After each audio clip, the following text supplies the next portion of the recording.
ยังก็แม่เนาะรับชาวบ้านนำสิ่งหลังแล้วมาต่อยปักไว้ยางเนาะแน่ที่เจ้านะยังองศาหลวงบางต้องมาได้ตัวตั้งก็ตั้งก็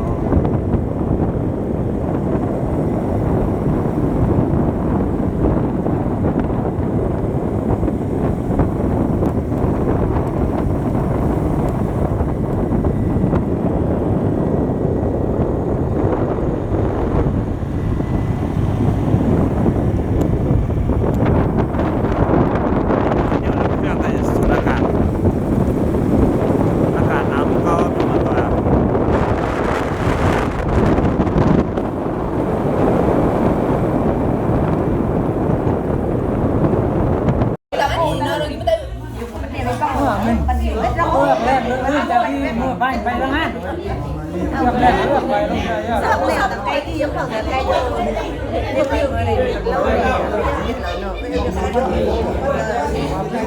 รับได้มีกดไป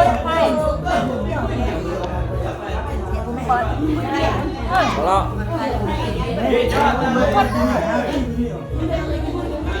ไม่เป็นละมาคนมาบนแล้วกันเลยเ